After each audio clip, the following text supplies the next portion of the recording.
Do you yearn for travel that involves outdoor adventure and learning? I do.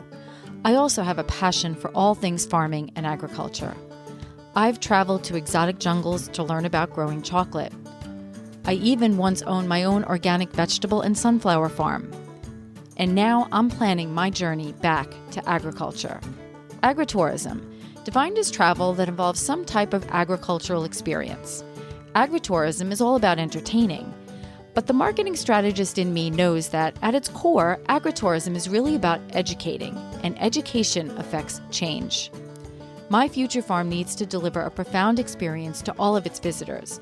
It needs to educate people about food, health, and climate. Join me to learn from experienced agritourism farmers and entrepreneurs and help me build my future farm strategy. And who knows, maybe one day soon you'll find yourself in a tropical jungle cutting open cacao pods with a machete, or savoring an outdoor plant-to-plate community dinner with 100 guests at a farm in Illinois. So let's tap into the agritourist in you. In this episode of the Agritourism Podcast, we are headed all the way to New Zealand with my guest, Marijke Dunselman from Agritourism New Zealand.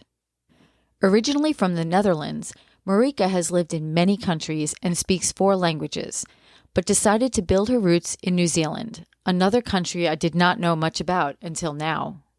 Marijke's journey starts in marketing, transitions to tourism, and then she takes the leap of faith and launches her own tourism and eventually agritourism business.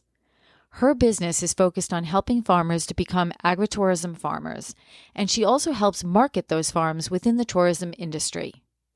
You can tell based on her enthusiastic nature and knowledge, Marijke is doing what she loves and is fulfilled when she hears success stories from her farmers. Enjoy my chat with Marijke. So Marijke, tell me about you. I want to explore a little bit about your background first. I know you've lived in a few countries and you have a pretty interesting background, and then we'll make our way to New Zealand. So tell me about yourself. All right. So my name is Marijke Dunselman. I always say I speak funny because I'm Dutch. I came to New Zealand 30 years ago, actually, literally yesterday. So I should have a little party. I was born in the Netherlands, in Holland, lived there for 6 years, and then moved with my family to France, to Paris. So I lived there for quite a long time and went to school in France, learned to read and write in French. So I do love France as well. And then moved to the States for a year as an exchange student, which was really fun as well. And I've got a lot of friends still in the States. Where was that? That was in Corpus Christi, Texas. So, oh wow, okay, different, very different from Holland, and right on the coast, on Padre Island. I don't know if you've heard of that, but there was a lot of fun. Did that for a year, my last year of high school, and then came back and went to university in Holland, and then traveled around the world, spent about 8 months traveling around the world, and spent 3 months in New Zealand. And we liked it so much, so 2 years later, we emigrated to New Zealand.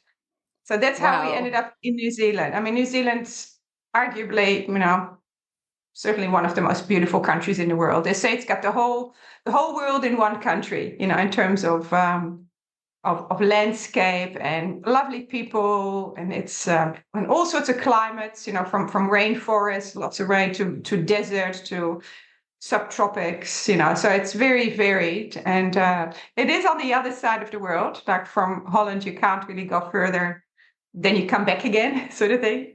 So it is far. And so in terms of my working background, I worked in the corporate world in the Netherlands, and then when I came to New Zealand, I couldn't find work in my field, which was sort of more marketing and international marketing, where we lived.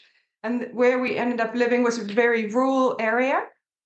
And I took children at the time, so I thought, I'll go and do a degree, like a sort of a teacher's degree. So I taught French and economics for only 3 years, and then couldn't have children, so I thought I'll go and do something else. And then I managed what we call a regional tourism organization. So I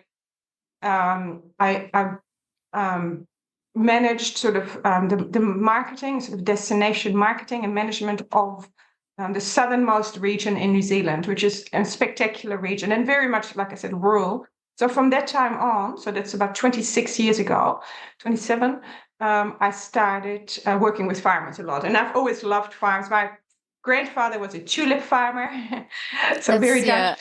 I was going to ask you, where's the connection to agriculture? So your Yeah, grandfather? yeah, and we had so we spent a lot of time there as kids. My summer job was peeling tulip bulbs as a teenager, and had lots of other friends on farms in other countries in Europe, and I've always ridden horses, and so I've always loved animals and farms.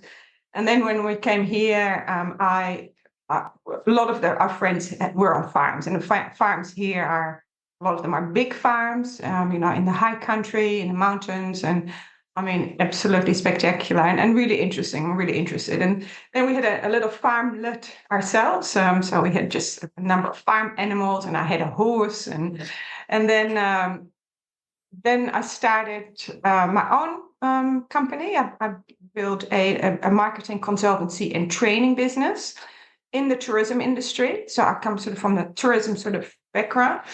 And so that's the last 23 years now. And so I've been running a lot of training programs for tourism businesses, but always for farmers as well. So I've always worked with farmers. And then I saw an opportunity to sort of become a little bit more niche and get into agritourism more, because the needs of farmers and their background is very different from the general, activity or accommodation operator.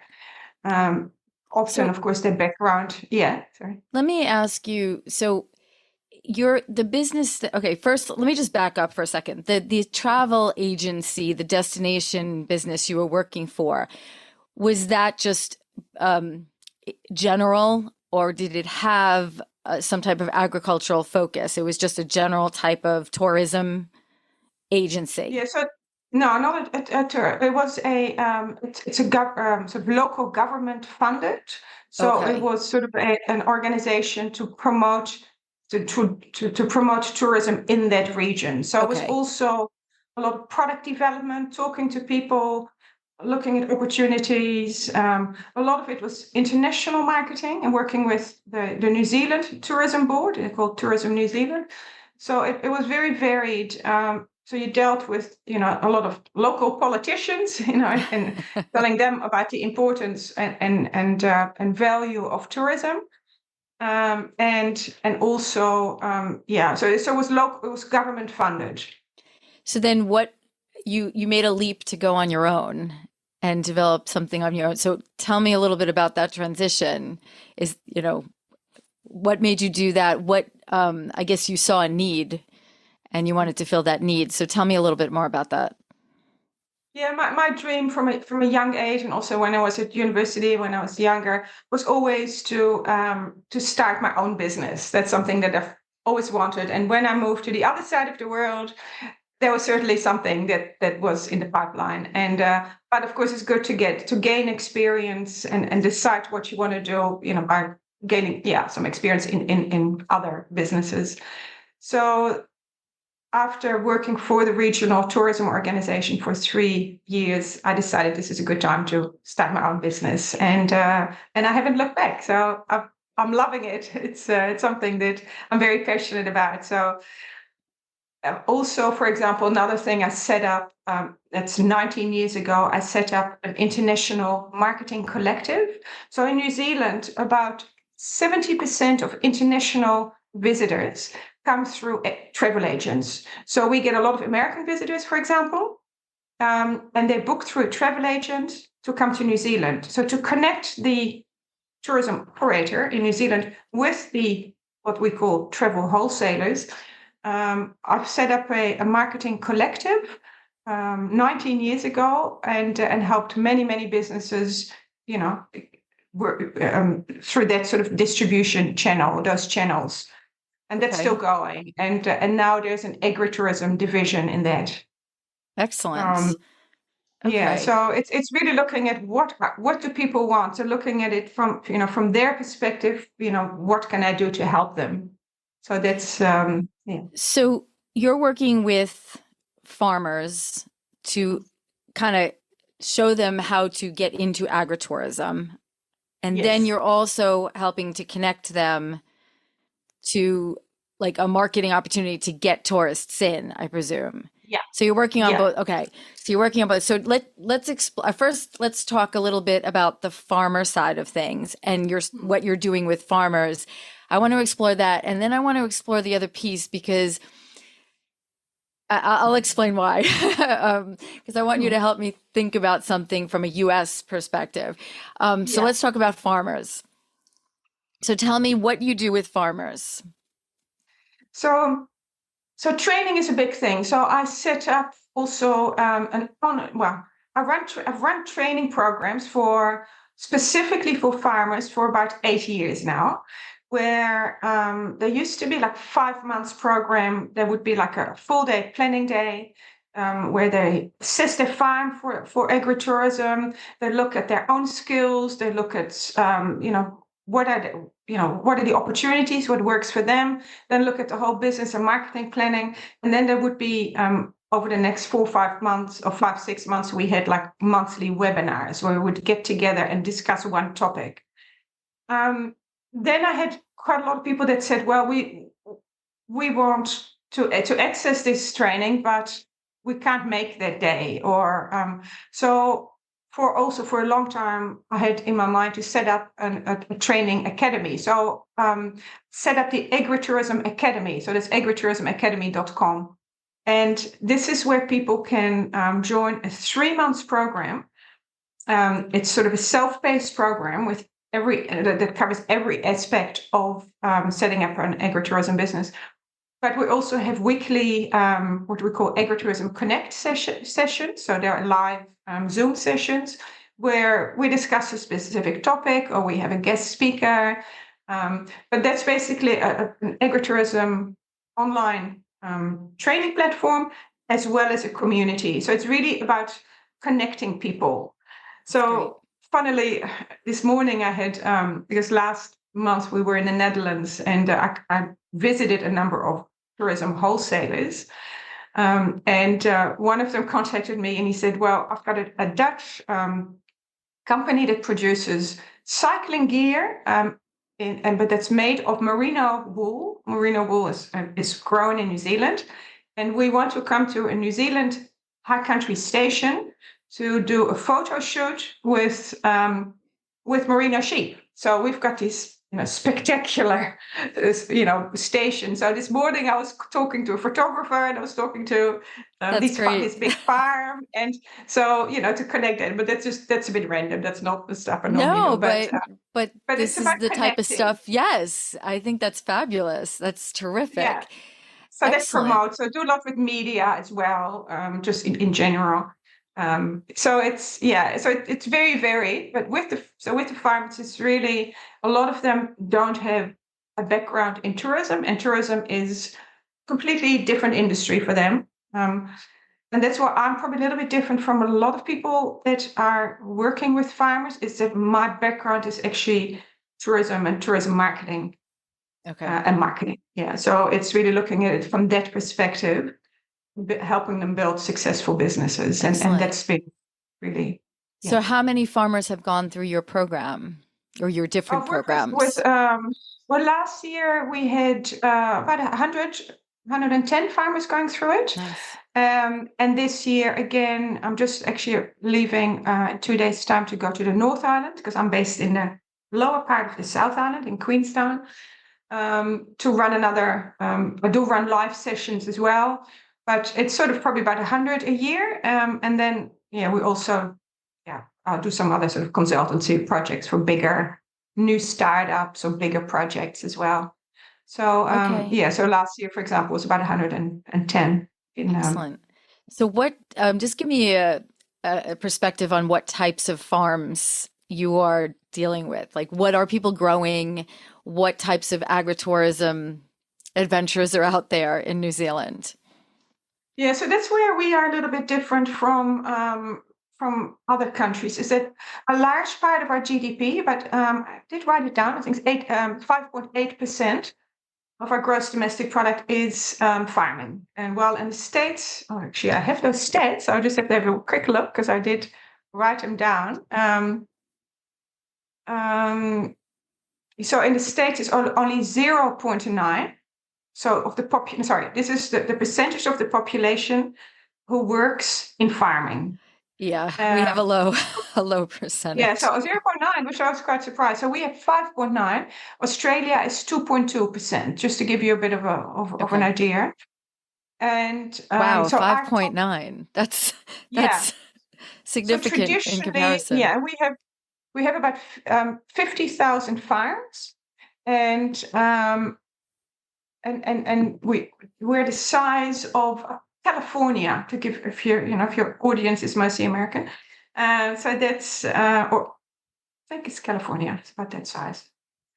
Or Colorado. Anyway, it's about 260,000 square kilometers. So, okay. But a third of New Zealand is national parks. So a third of it is protected land that can't be touched for farming. So traditionally, it's beef, sheep, and dairy farming. So ours is very much, animal focused, and then agriculture is a smaller percentage. Well, probably in the States, I can imagine it's a lot more grains and corn and that sort of thing. Yeah. Which we don't have too much of that. So it's very, so as a result, it's not a lot of it's not. It's low intensity farming, so it's not farming. If you look in Europe, where you have a lot happening on a small piece of land, here a lot of the farms are huge. Like I work with people that have 50 or 20,000 hectares. So in square miles, well, they're big farms, like big ranches, big ranches in the States, and they're mostly beef and lamb. So they are, in the mountains or on the coastline. So in very dramatic, big farms, beautiful scenery.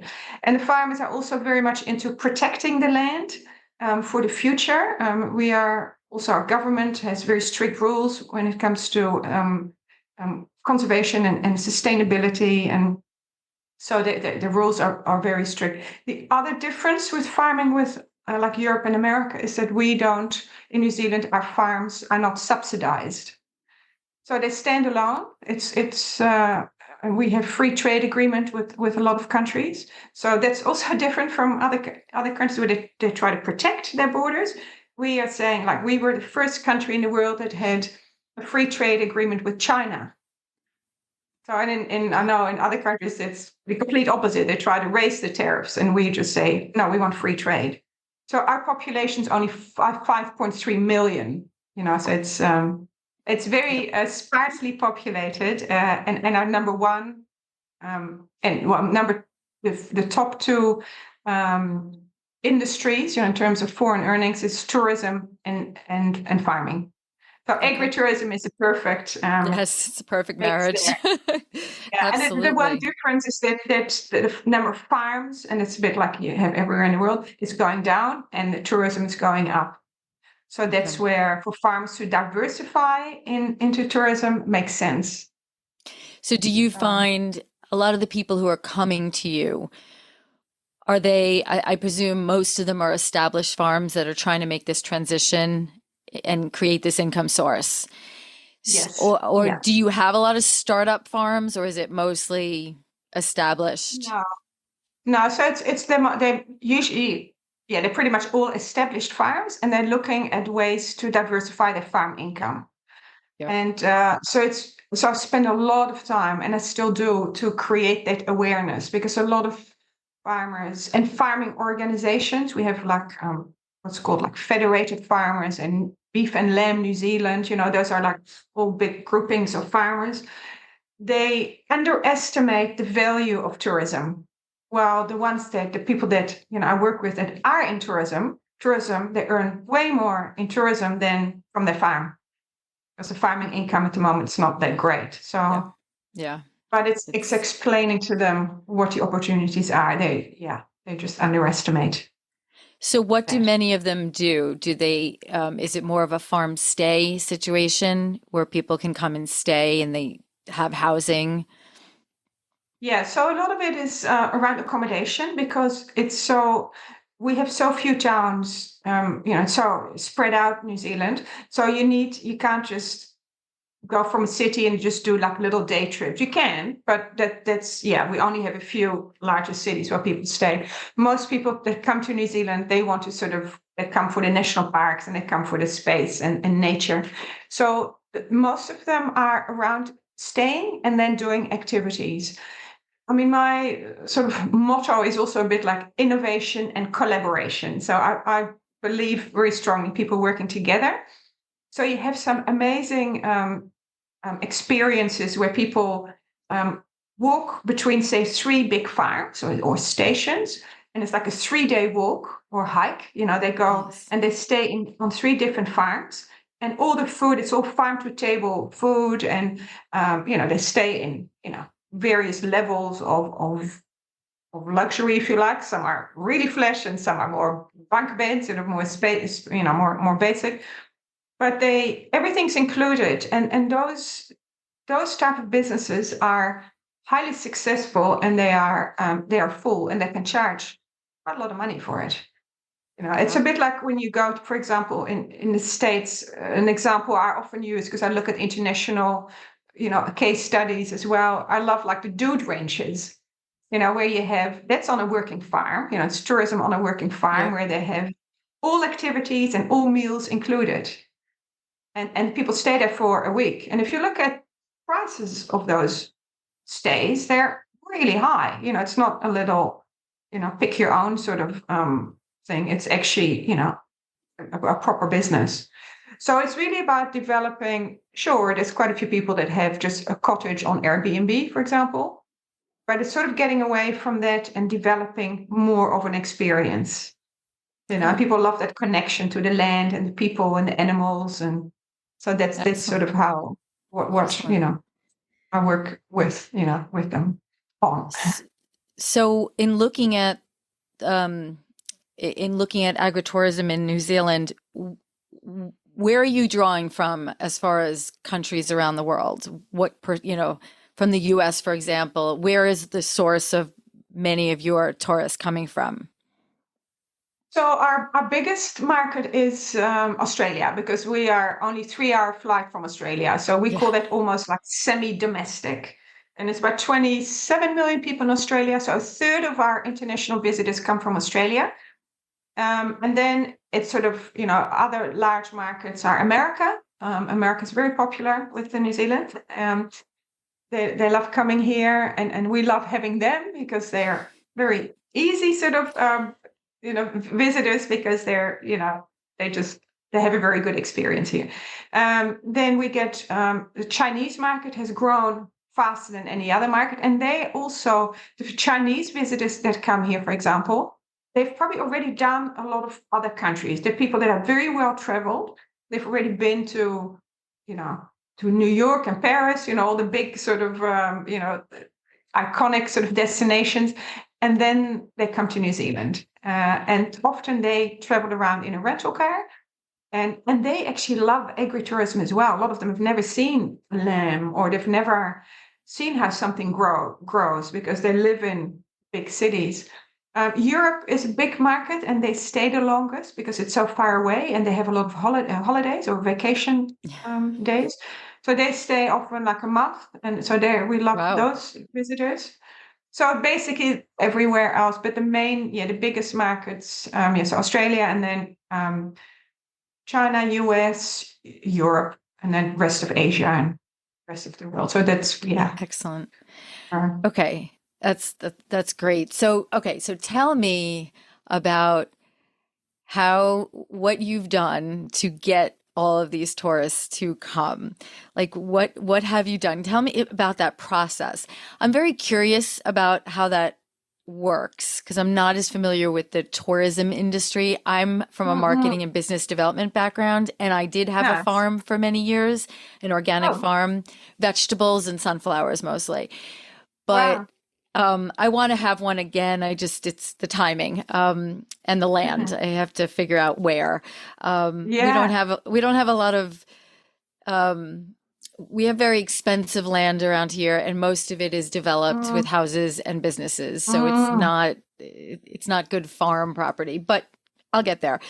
But I am curious, I guess what I'm trying to figure out also is, in the meantime, I'm so, I love agriculture. I have just a passion for it. And I have this marketing, business background. I've worked with a lot of businesses. And how could I marry the two? Like, what opportunity, where could I give my skills to? So when I'm talking to someone like you, it's very intriguing to me to figure out, what does she do? Like, how is she marketing this? Because there's so many farmers here that either don't know how to make the transition to agritourism, don't really know much about it. And then marketing is just falls flat, like that. Yeah. That's where everyone struggles. And for obvious reasons, I get it. So I'm just curious, how did you do it? Yeah, so you have to sort of look I always say sort of marketing is looking at everything from a customer's perspective. So if, say, I come to New York, or where you live on holiday, and people do go on holiday in the States, say, where would I find information of what to see and do? So a lot of people go to a travel agent. So if you're connected with these travel agents internationally, or the wholesalers, so that's a lot of the visitors here come through those.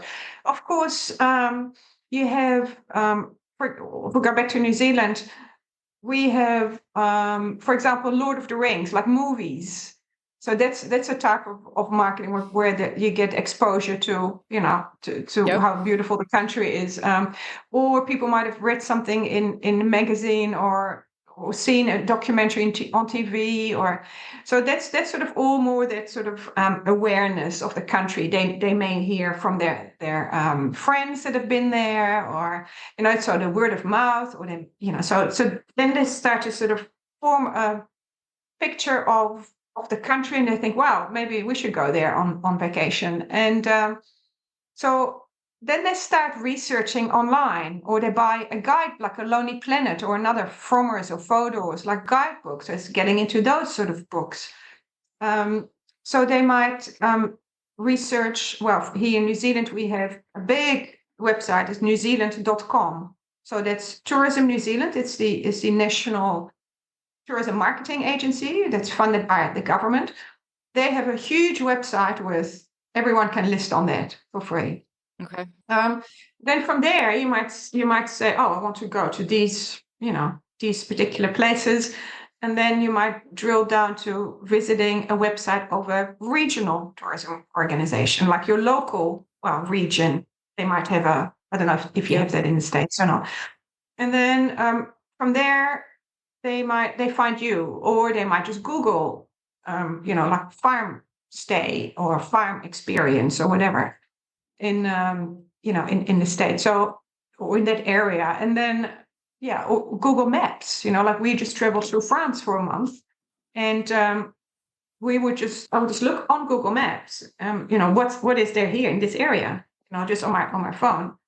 So you always want to make sure you're on Google Maps, for example, so people can find you, and have a website, a really good website with stunning imagery, stunning pictures, so and little videos. And then you have your social media, doing having a social media account and using the right hashtags, so people connect with you, that way.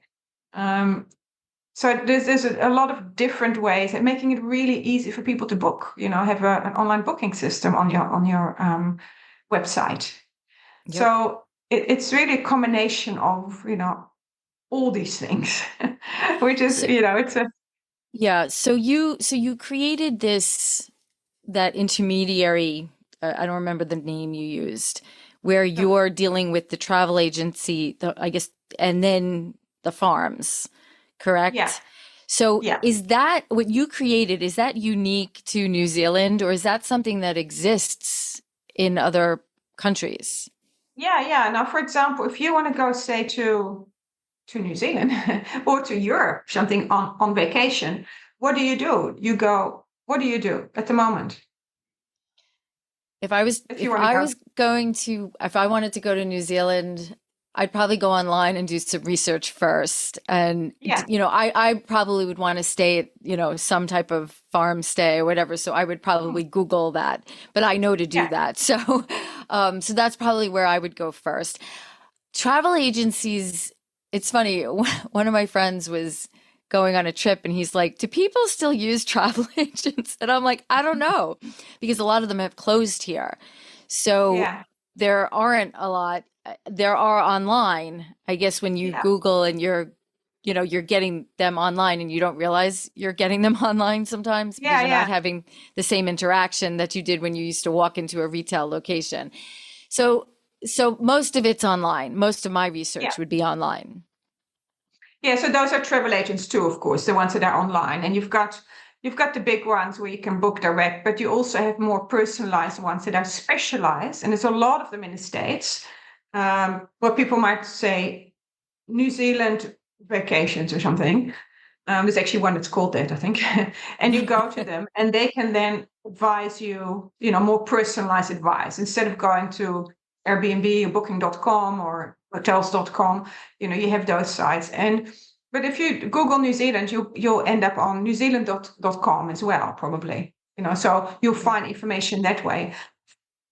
Even though you might think also that's sort of quite outdated. It's like I said before, like a guidebook, like a travel guidebook, because it has everything, Yeah. all the highlights, and you can actually look at it.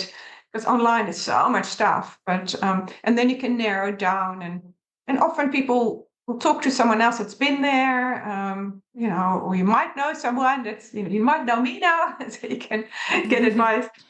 Um, so that's the same if you want to sort of market your experience internationally as a farm, as an agritourism business.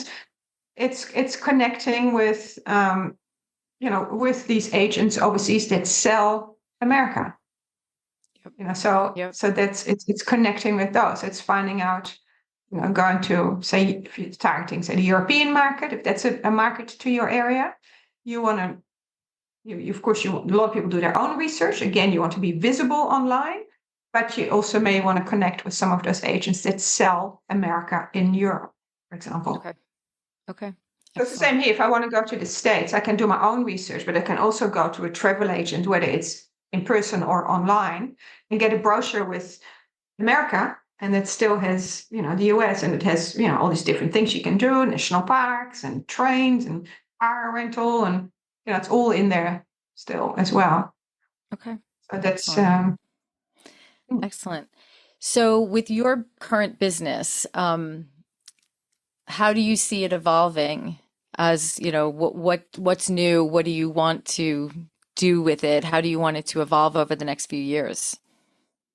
yeah. So with I'm very I love education. I love training people. The reason I still have my marketing collective is that it keeps me very much at the coalface with. I don't know if that's a word that you that you use, but that sort of at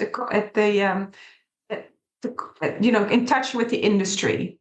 So I may also go to trade shows. I visit these what we call inbound tour operators. I visit those wholesalers and I ask them, what do your customers want? And I feed that back through to my clients and also through the training programs. So the Agritourism Academy was only launched at the start of this year. That's something that I would want to grow, to something that's accessible. It's very accessible already, but it's accessible to a lot of people globally and connect people globally. In that sort of field. It could also be connecting, and I'm already involved with it because I'm the chair of the education committee of the Global Agritourism Network. So Nice. big word. And that's really exciting. So we're just in the process of developing, or just starting to develop a strategy, and in that committee with people from all over the world. From a lot of people in the States, Europe, Asia, Africa, South America. It's even like Yep. Ukraine. It's like incredible. Yeah, it's really Yes.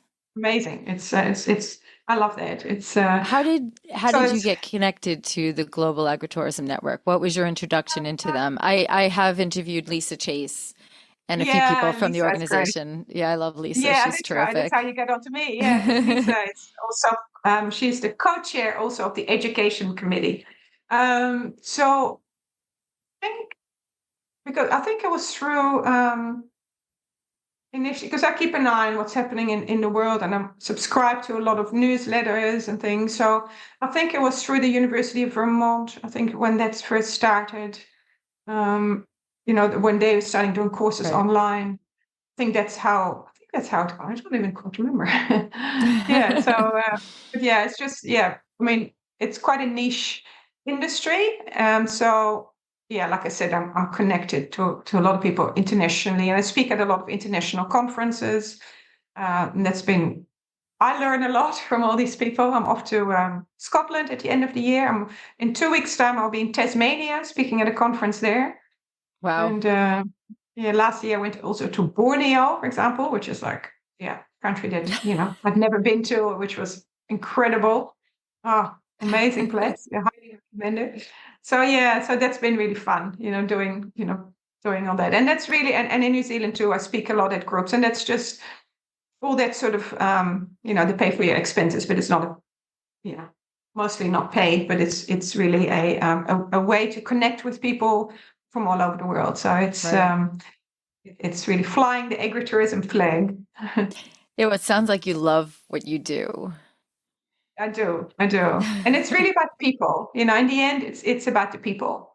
So whether it's an global agritourism network, working with passionate people from all sorts of backgrounds, from university professors to farmers and people like myself, and yeah, private sector.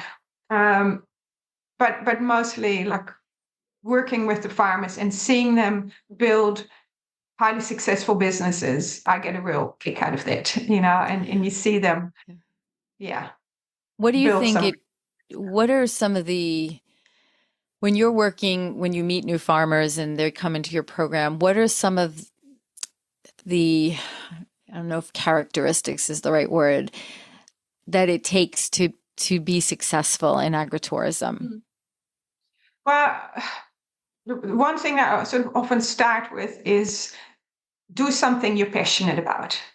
If you don't do something you're passionate about, it's much harder. Of course, you can hire people if it's just a business that you're going to be running, and you have to like people. You have to be happy for people to be on your farm, and not everyone likes that.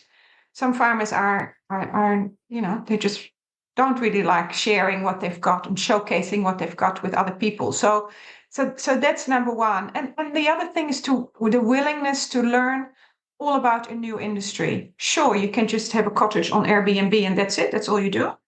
But there's so much more opportunity. And then you start working with, employing people from your local community. You start working with other people and connecting with other people. And so the people that are in agritourism, they really love meeting people from all over the world and all over New Zealand. So, Okay. so it's that willingness to really put in that effort to learn about something new, and then the ones that do, yeah, you see them growing, and they love it, But it's quite a lot of work, of course, to learn about. The same as like I'm not, I've had a very small farm, but if I look at farms that have 50,000 sheep or something, and what's involved with that, or cattle or whatever they do. For me, that's a whole new thing, and I would have a huge amount to learn if I want to start a big farm. So that's the same in tourism. It is a different industry. So that's something that. But what you often see is that you might have a couple a family that runs the farm, where and they might have some other farm workers working on the farm, and you have, for example, often it's the woman that might be, well, it depends, can be both, but got more women on the courses than men, and they sometimes, for example, can come from a background where they've already worked in the tourism industry, before they married the farmer. But not just, of course, it's women as well that have grown up on farms. But often, they've had some sort of involvement in the tourism industry, and that makes it a little bit easier. So they understand it a little bit better. But it's it's very much, it's about before you asked me about what type of products do they have here. So we talked about those walks, but there's a lot, some of it's just accommodation or with farm tourists, your traditional ones. But the other ones, for example, I've got working with one lovely one woman, and they have a farm, and they have a mountain bike park on their farm, and now they're building these glamping tents, like these dome tents. Yep. And she's going to run retreats. So her background is actually, she's a physiotherapist by trade from way back, and that's her passion. So she's gathered, like a yoga instructor and someone that does really good healthy food. And she's now going to run retreats. So that's agritourism as well, So I always say agritourism is like a tourism venture on a working farm. But it doesn't just have to be farm tours, or, it can be anything. Excellent. So it can be workshops, like if I know someone else, because during COVID, a lot of people started growing their own vegetables. I've got a little vegetable garden, but there's quite a lot involved with that. So I know someone that runs little workshops on how to grow your own vegetables, and they're really expensive at the moment. So if you can grow nice unsprayed, organic vegetables, much nicer than the stuff they sell in the supermarket. And so they run seasonal workshops throughout the year, and how great is that? So you're teaching other people how to grow vegetables. And for the city people, they can have a little plot in there, little garden in the city. So there's so many, there's so many different ideas and so many different things. And it's, horse tracking, of course, all your traditional things. But it's the variety that makes it so much fun as well. Absolutely. So do you see, I guess, being in the industry, I'll say the agritourism industry, what do you see, the next 5 years looking like? I know climate change could have an impact, but what are you seeing as far as some trends in the industry and where it may be going? Yeah, so in terms of travel trends, there's a lot of demand for open spaces. A lot of farms here are into regenerative farming. So regenerative tourism, New Zealand's very focused on clean and green, and always has. Regenerative, it's leaving a place better than you found it. So what happens here, for example, we have a lot of native trees that only grow in New Zealand. So a lot of farmers are planting whole areas of native trees. So regenerating the parts of the farm into native trees. So you get, and getting rid of pests. We have introduced animals that we don't want, that are eating all the, a lot of that are pests, because we don't have snakes, or we don't have any dangerous animals. We don't have any, anything that you have in other countries. In Australia, we don't have any of that. We've got, but there are a lot of introduced species that are eating rabbits, for example. There's hundreds of millions of rabbits. They're a real problem at the moment. So they eat all the grass. So to get rid of those. So the trend, in terms of trends, what we see now post-COVID, which is a great trend, is people are, because it's a long way to fly to New Zealand, that's not very good for the environment, but they're coming and they're staying longer. So they're staying longer and spending more. So also in terms of places to go, developing a multi-day experience is something that I work on, and that's something that I really try to encourage people to do, rather than just stay somewhere for a day and carry on to the next place. Stay, 2, 3, or 4 days in a place and really have an immersive experience. So that's the demand for off the beaten track sort of destinations, and getting away from it all, getting away from all the hustle and bustle, all the stress. I mean, there's a lot of places where you can't have no cell phone coverage, and they're using that they're using that as a positive, like get away from all your, get away from all the tech. Sounds good. Yeah, so just to really get away from it all, just get back to nature. Yeah, where does your food come from? But globally, if you look at the statistics, agritourism or and ecotourism, all that is growing faster than your standard hotel stay in a city, for example. People really looking, to get away, and that's. I mean, I'm like that. I love getting out in nature, and farms here is nature. So Yep. yeah. How long now you have how long has your website been live? Well, the Agritourism New Zealand website, about so that's Agritourism.NZ. That's about 5 years, I think, and that's been evolving. And so the Agritourism Academy, which comes off that one, that's been only since the start of the year. Okay. So, but that's a lot of the programs that are on there. I've been running for quite a lot of years, and they keep getting fine tuned all the time.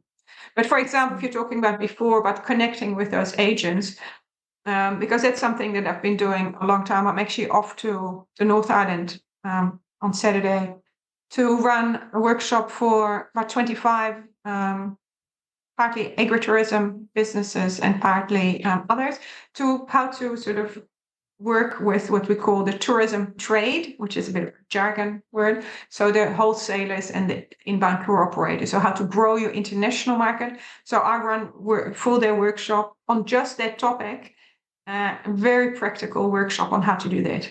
So there's a real demand for that sort of thing as well. Because so very practical, not just saying, yeah, great, we want those international visitors because they spend a lot more here, and there's billions of them. But how do you do that? So that's and I love that. I love doing that. And then you see, you come back next year and you see these people have now connected with these agents and have grown their business, and so that's really That's terrific. rewarding for me. Yes, I was just going to say that's very rewarding to it's see a lot that of fun. happen. Yeah, absolutely. Especially farm businesses, which, traditionally have struggled. So it's really good to see. So one other question I have, so your US customer base, do they typically book a certain type of agritourism stay? Well, it's often what's recommended by the agent. So I'm in touch with those agents also. So my partner, Bo is his name, he runs a business for high-end customers. So it's called Bo Reckley Guiding. And he, about 95% of his market is American. But he gets movie stars and very wealthy people flying in with their private jets. They all love agritourism. So he takes them, that's sort of the high end where they fly in a helicopter on top, of a mountain on a station, and they do a hike, and then they get sort of local wines because we've got a lot of wineries. That's agritourism. Really good local Pinot Noir with a crayfish or like a lobster and lamb lunch. Like on the mountain, overlooking a lake, and so that type of thing. But they're also just like going to farm. He takes them to farms where they interact with the animals and they feed pet animals, and they love that as well. It's all about that connection, with and meeting the farmer. Or for example, he'll take them to vineyards, and they meet the growers or the owners of the vineyards, and they talk about how they grow the wines, and so that sort of thing. They love that. So but that's accessible to anyone as well, like on tours, so that's they love the food is really good, really fresh, sort of nice food. They really love that side of it as well. But they often buy a lot of wine and ship it back to the States. It's very very popular. Do you have a favorite stay outside of your own home in New Zealand? Oh, I'm just very lucky because I get to go. Like a couple of months ago, I did a little tour around the South Island. I spent 8 days driving and meeting with a number of customers, and they're the nicest people. You know, the hospitality. They just, I actually had my dog with me as well. I've got a black Labrador. Well, we have two black Labradors, and that was a little bit not always as easy. But you just go, you drive through this spectacular scenery in the mountains, and then you arrive somewhere, and they have lunch ready for you, and the hospitality. They always say, "Come and stay," and I just love that. They're just such lovely people. But the South Island, I've lived in the South Island for 30 years, and that's a bit more rugged and a bit more unspoiled. Well, because 4 million of the 5 live in the North Island people, and 1 million in the South Island. So it's takes about 12 hours, well, more, probably 15 hours to drive from the bottom to the top. Wow. And it's only a few cities. Like one city has a third of the populations of that million, and the rest is just a few little towns. So from here, this town here where I live, Queenstown, which is very much a tourist destination, it's about 4 hours drive to one town and about 2 hours to the next town. Wow. So it's, there's little towns, but there's not a lot else. And it's about 40,000 people here. So there's a lot of space, and that's the nice thing about New Zealand. Excellent. And I just have one more question. So, is there any place that you haven't visited that you would like to visit or have plans to visit from an agritourism perspective in the world, anywhere in the world? In the world, well, I love traveling. I've traveled a lot in my life. Yes, I see that. And I'm lucky because I speak a few languages as well. So I'd always love going, to Europe, where I speak a few of those languages. Then you can communicate with people. Like when we're in France, where I grew up in France. It was great to be able to talk to the farmers and hear about what's happening there. And but. Well, actually, something I would like that's actually been on my bucket list, because there's so many interesting places. And when I get invited to speak somewhere, like, for example, I'm going to Scotland. I've been there 2 years ago, but I haven't been to agritourism place in Scotland, so that'll be fun. But one thing, actually, I would love to go to a dude ranch sometime. I've never been, stay there for like a week, and you see some amazing ones where in the mountains or in Colorado or. I always get their emails. I'm subscribed to like a newsletter, and that looks pretty amazing. So excellent. Yeah. Okay. Excellent. Because I love riding horses as well. So everything you've created a pretty cool business out of this industry, and I'm very impressed with everything you've done and how you've worked, both sides, with using your skills to do that. So it's terrific. I learned a lot. So thank you so much for taking the time to speak to me today. And I might be reaching out just with some personal questions on the side. So, I hope you do something nice again, and set up an agritourism business on a piece of land. No, I'm definitely inspired by this conversation. So thank you. Thank you for taking the time, and I'll be in touch. There's also an Agritourism New Zealand Facebook group that anyone can join. I've got people from all over the world on that. I mean, mostly New Zealand, but there's because you were talking before also about that on your farm you had sunflowers. There's a number of sunflower farms that are here in New Zealand. They're doing some really cool things, with agritourism. So okay, yeah. I'm going to explore. Nice to meet you. Same here, Marijke. Thank you so much. And you enjoy, you're in the morning, so enjoy your day. Yeah. I hope our Agritourism Podcast prompts you to think more about where your food comes from, whether it be your vegetables, fruits, meats, and even those sweet treats. Don't forget to subscribe and share this podcast with someone you think may truly benefit from or be inspired by it. Visit us at agri-tourist.com. Until next time.